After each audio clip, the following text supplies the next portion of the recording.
भगवत गीता में भगवान श्री कृष्ण ने न केवल ज्ञान की बातें बताई बल्कि जीवन जीने की कलाओं के बारे में भी बताया गया है। भगवान श्री कृष्ण ने अर्जुन को जो गीता का उपदेश दिया है वो हर इंसान के लिए प्रेरणा स्रोत साबित हो सकता है। गीता में भगवान श्री कृष्ण अर्जुन को जो उपदेश देते हैं, जो भी मनुष्य भगवत गीता की 18 बातों को अपनाकर जीवन में उतरता है वह सभी दुखों से, वासनाओं से, क्रोध से, ईर्ष्या से, लोभ से, मोह से, लालच आदि के बंधनों से मुक्त हो जाता है। चलिए जानते हैं कौन सी है वो 18 बातें। नंबर 1, आनंद मनुष्य के भीतर निवास करता है, परंतु मनुष्य उसे स्त्री में, घर में या बाहरी सुखों में खोज रहा है। नंबर 2, श्री कृष्ण कहते हैं कि भगवान की उपासना केवल शरीर से ही नहीं बल्कि मन से करनी चाहिए। भगवान का वंदन उन्हें प्रेम बंधन में बांधता है। नंबर 3, मनुष्य की वासना उसके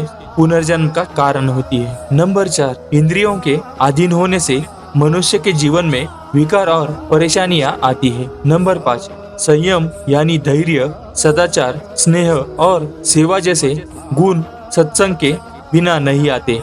नंबर 6, श्री कृष्ण कहते हैं कि मनुष्य को वस्त्र बदलने की आवश्यकता नहीं है, आवश्यकता है हृदय परिवर्तन की। नंबर 7, जवानी में जिसने ज्यादा पाप किए है उसे बुढ़ापे में नींद नहीं आती। नंबर 8, भगवान ने जिसे संपत्ति दी है उसे गाय अवश्य रखनी चाहिए। नंबर 9, जुआ, मदिरापान, परस्त्री गमन, हिंसा, असत्य, मद, आस्तिक और निर्दयता इन सब में कलयुग का वास है। नंबर 10, अधिकारी शिष्य को अच्छा गुरु अवश्य मिलता है। नंबर 11, श्री कृष्ण कहते हैं कि मनुष्य को अपने मन को बार बार समझाना चाहिए कि ईश्वर के सिवाय उसका कोई नहीं है। साथ ही यह भी विचार करना चाहिए कि उसका कोई नहीं है, साथ ही वह किसी का नहीं है। नंबर 12, भोग में क्षण भर के लिए सुख है, साथ ही त्याग में स्थायी आनंद है। नंबर 13, श्री कृष्ण कहते हैं कि सत्संग ईश्वर की कृपा से मिलता है, परंतु उस संगत में पड़ना मनुष्य के अपने हाथों में है। नंबर 14, लोभ और ममता